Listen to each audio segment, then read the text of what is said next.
Admiral Thomas M. Dykers, retired. The story you're about to see is true.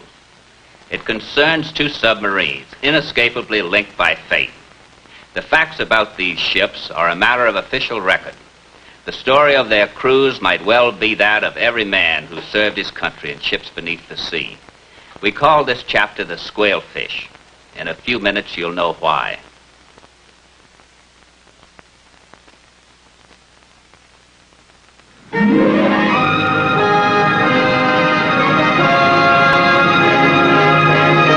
On May 23rd, 1939, the USS Sailfish stood out to sea for a test dive in the waters off Portsmouth, New Hampshire.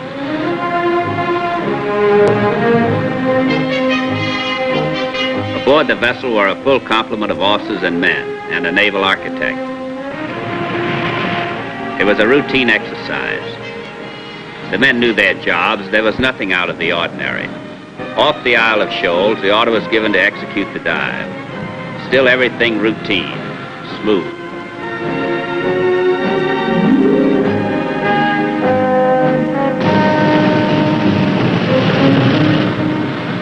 She went down, but now instead of leveling off, kept going. Down, down. Suddenly, what had been routine became a frantic emergency. A mechanical failure, and the valve wouldn't close. The Sailfish became a headline in the morning papers.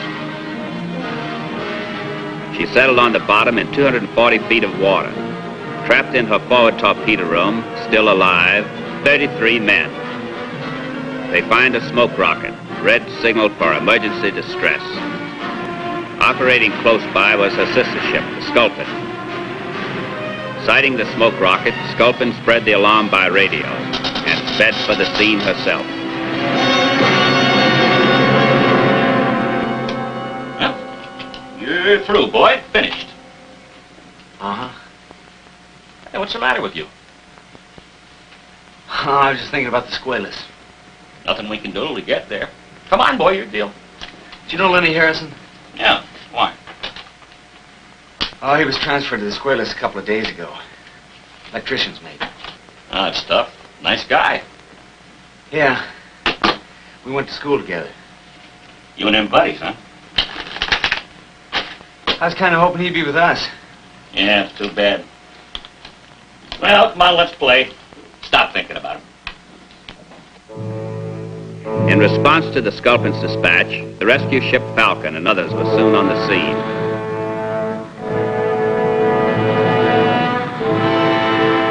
A diving bell was attached to the forward escape hatch of the sunken ship, and miraculously 33 men were saved. The Sculpin, like an anxious relative, standing by. Amongst the survivors was electrician's mate Leonard Harrison. Next round's on me.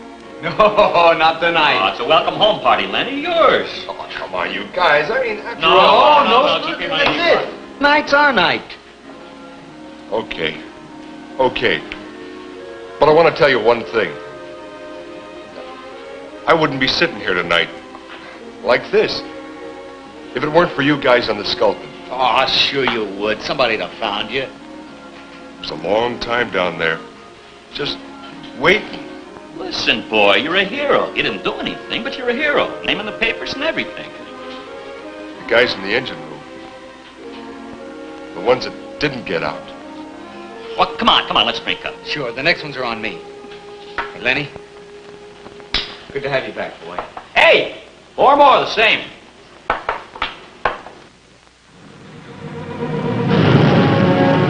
Three months later, Navy salvage crews raised the Sailfish from the bottom.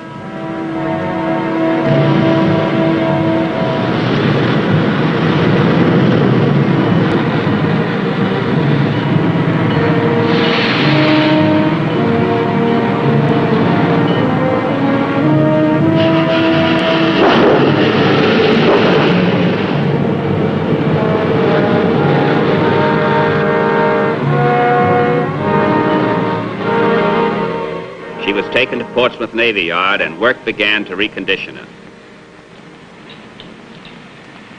Hey, you heard the latest? What? They're refitting the Sailfish. You kidding? No, they've been working on it for a couple of months now. Is that right? I got a pal who knows. It's going to be tough finding a crew for her. She's a jinx. Well, I don't know. She got back all right, didn't she? You mean if you were transferred to her, you wouldn't squawk? Uh-uh. Guess I'm not superstitious. You wouldn't get me inside her for double pay. You got too much imagination, Willie. About a year after Squalus had sunk, she was recommissioned for active service, and her name was changed to Sailfish. The Navy knew and understood the feelings of submariners who remembered and would have misgivings about sailing on the old Squalus. So they decided to give her a tough skipper and a picked crew whose imaginations were less prone to be fanciful. Sculpin and Sailfish both joined the submarine force Asiatic Fleet. Sailfish skipper had amongst his jobs dispelling the shadow which still lay over the resurrected sub. She had yet to prove herself. 4 days before Pearl Harbor in Manila, another link was added to the chain of events which drew tighter the bond between the Sculpin and the old Squalus, now Sailfish. A new man joined the Sculpin's crew. Electrician's mate Leonard Harrison reporting for duty, sir.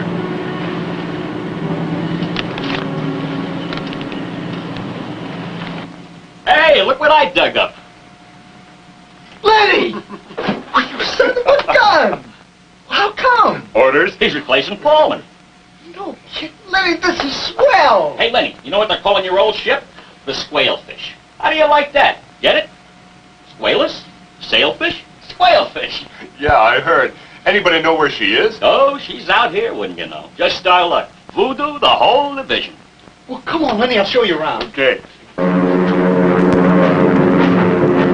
December 7th, 1941, Pearl Harbor, the surprise attack.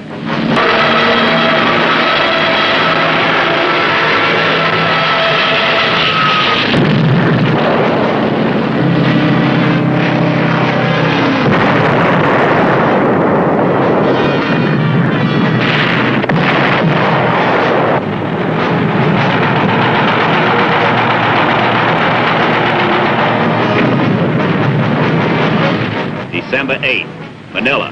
It was happening there as well, but headquarters had known it was coming, and the submarines had already taken up patrol duties, among them Sculpin and Sailfish. They were at sea when the raid started. Now was the time for Sailfish to prove herself. Down scope. Battle stations.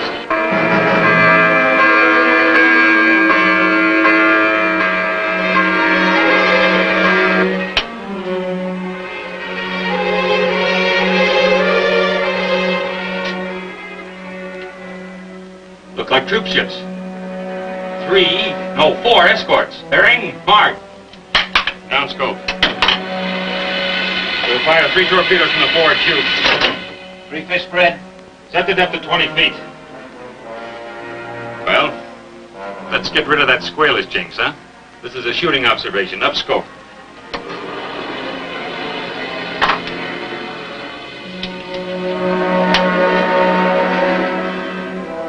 No change. Bearing, mark. 336. Range, mark. 1850. Shoot. Fire 1.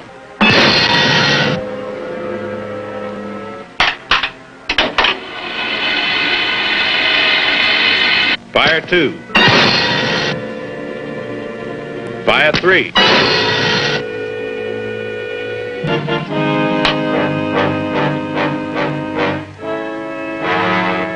How long? 30 seconds.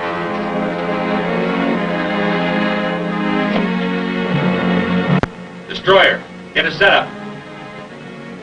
Stand by. Shoot! Take her down! The torpedoes fired at the troop ship either missed or went too deep. The fourth aimed at the destroyer might have hit, but it could not be confirmed. The Sailfish went deep to escape the escort vessels. Her first test had not been an unqualified success. In the autumn of 1942, Sailfish and the Sculpin were once again brought together, this time for patrol duty out of Brisbane, Australia. In March of that year, Sailfish had sunk her first vessel, the Kamagawa Maru, an aircraft ferry, and the shadow of her bad luck that had shrouded her was lifted. What luck. A broken leg, and he gets this. Have you seen the nurses in here? We go out on patrol duty and he gets this. Don't know what the old Sculpin's gonna do without you, Willie. I'll be thinking of it. I'll bet. Well, we gotta be moving. Willie, catch up with you when we get back. Take your time, boys. Take your time. So long, boy. Good luck. Bye-bye.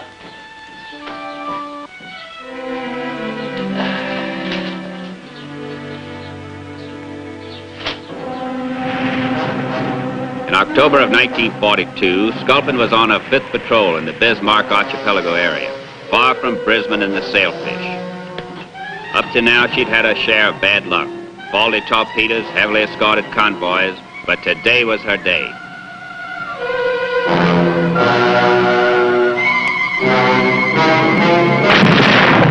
Her first sinking, the 4,731-ton transport Naminu Maru.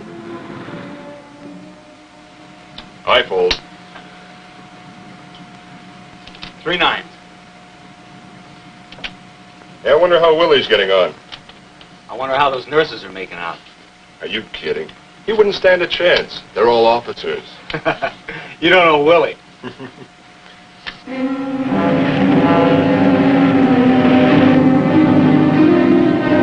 Sculpin sighted the Sumiyoshi Maru, approximately 2,000 tons.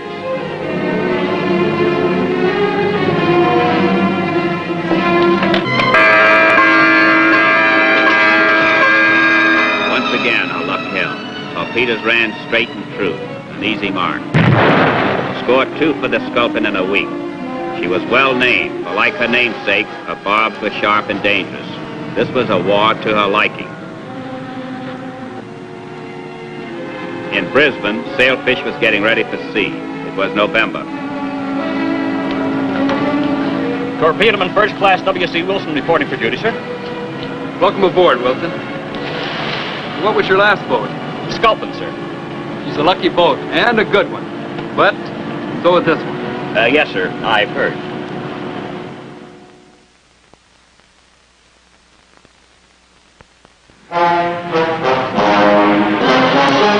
Sailfish fought hard that year in the Battle of the Pacific.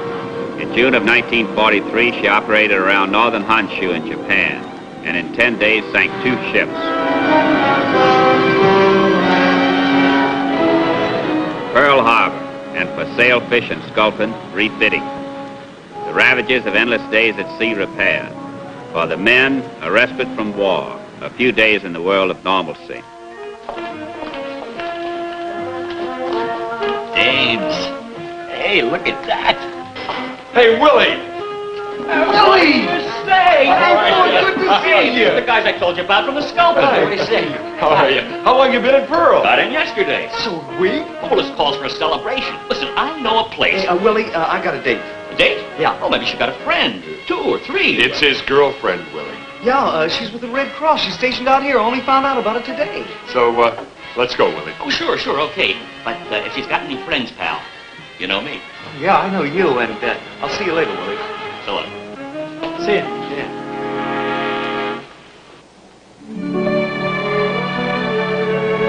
I never thought we'd be seeing each other like this.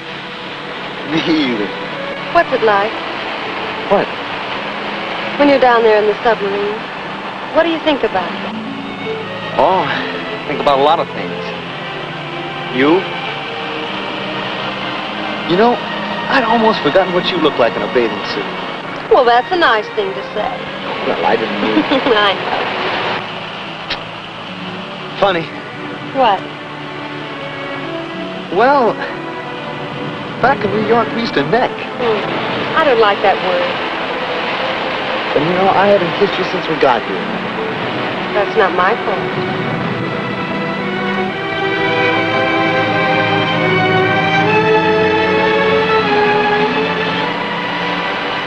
I wish you didn't have to go back. Me? Well, it's nothing. You got a great skipper. There's nothing to it. Hey, haven't heard us yet? You never will. You wouldn't think there's any war out there. There isn't. Not tonight. So we come up on a broadside, see? Whack, whack, whack. I fire 3 torpedoes. Bloom, she's done. Finished. A 20,000-ton ship, the Fui Maru. The skipper says, Wilson, you disobeyed orders. I told you 1 torpedo. I says, Captain, sir, court-martial. I deserve it. He says, no, Wilson. Let's just keep this quiet. Just between us. But I'm putting in for a citation for you. You saved the Sailfish, and I'm grateful. Right, Lenny? That's the way I heard it. Bourgeois.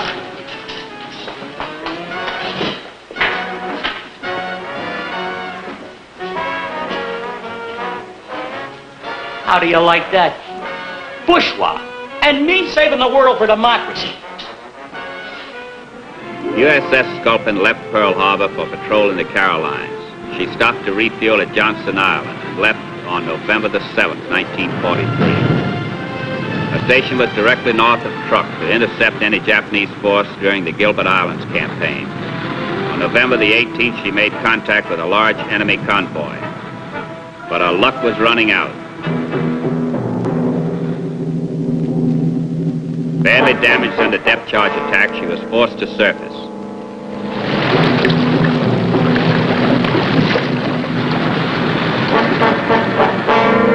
The enemy closed in for the kill.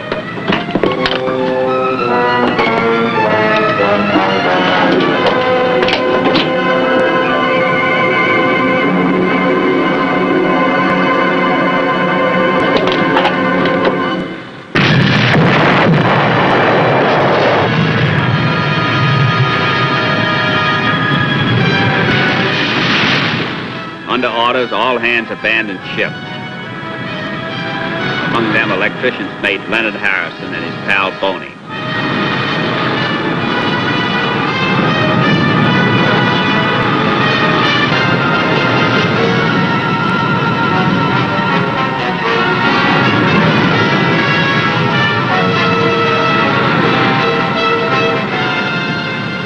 The 41 survivors of the Sculpin were taken to Truk Island. Then they were split into 2 groups, 20 in one, 21 in the other. They were put aboard 2 aircraft carriers and sailed for Japan. One of the parties was aboard the carrier Chuyo. She was officially listed as an escort aircraft carrier, 20,000 tons. You know, this kind of reminds me of a joint I used to eat at on the Boston Post Road. Yeah, like those beef sandwiches. Hot paint gravy and tastes like soft, hot cardboard. Figure they got the same cook on this ship? Only this isn't beef. That's what bothers me. Lenny, you think we'll make it okay? How do you mean? What I mean is, you think we'll get back all right after the war's over? Sure. Sure we will. I'd like to keep on living. Sally and I want to get married. Hey, swell. You never said anything. Well, we've been trying to keep it a secret. Buddy, I'm putting in right now to be your best man. Good. Yeah, it'd be good. You want to finish this, Lenny? I'm not very hungry.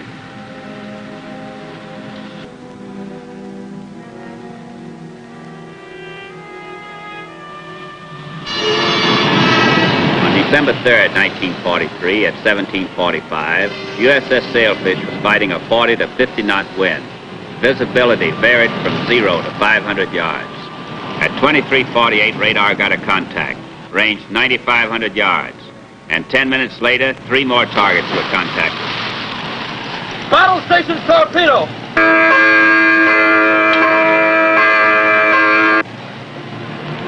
They're coming into pretty close range. Fast, too. Can't see a thing in this! That last contact probably a destroyer. We'll go for the biggest pip. Steer course 300.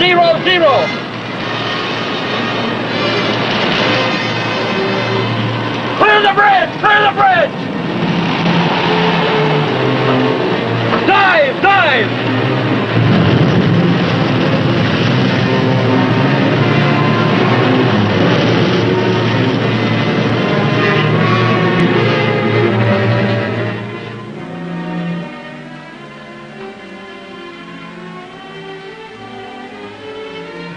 Hey, you think Willie's still at Pearl?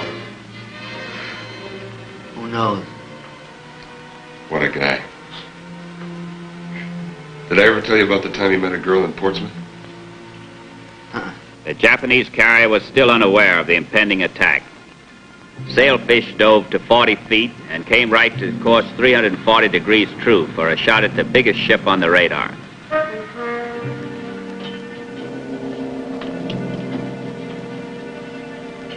Could be a battleship or a carrier. Make ready the forward tubes. Make ready the forward tubes.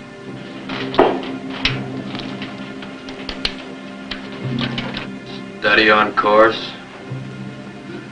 Range. Mark, 2,800 yards. I got a feeling, boy, this is going to be a big one, a big fat one. That crazy guy. Oh, very funny. Oh, lots of laughs. If he hadn't broken his leg, he'd be right here with us now. He'd still be back on truck chasing some dame. Forward tubes flooded. Range. Mark, 2,400 yards. We'll shoot 4 torpedoes set at 12 feet, 10 degrees total spread. Open outer torpedo tube doors forward. Open outer doors forward. Open outer doors forward. Aye, aye.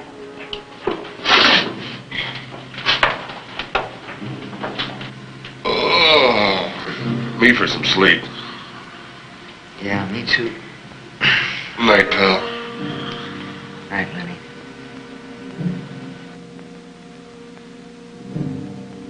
It was 12 minutes after midnight when the torpedoes were fired. Shoot! Fire 1. Fire 2. Fire 3. Fire 4.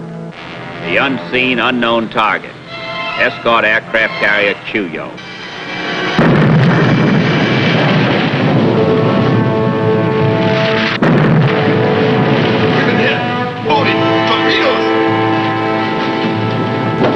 Two hits, number 1 and 4 torpedoes. You hear that, boy? We hit her bullseye. Here we go again. Rick for depth charge. For 9 hours, the battle continued, Sailfish boring in on the wounded carrier. The Japanese destroyers hunting her. At 0942, the carrier was hit for the 3rd time.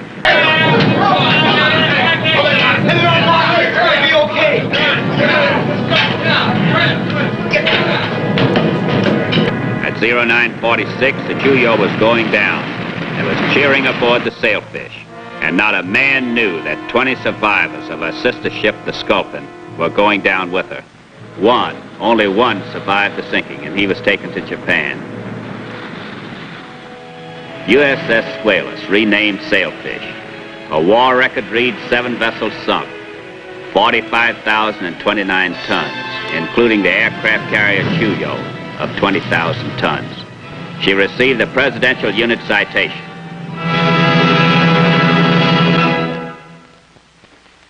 I'll be back in a moment.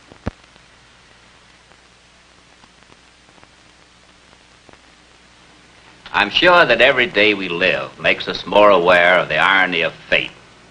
On that day in 1939, when the Sculpin stood by the sunken Squalus, no one dreamed that they were helping to save an instrument that would eventually destroy part of her own crew. Fortunately, when the Sailfish sank the carrier Chuyo, she had no idea the Sculpin survivors were aboard. But if a commanding officer had known, what else could he have done? Can you imagine the frame of mind of a man in such a predicament? Think about it. What would you do? Please join us again for another thrilling chapter of the Silent Service.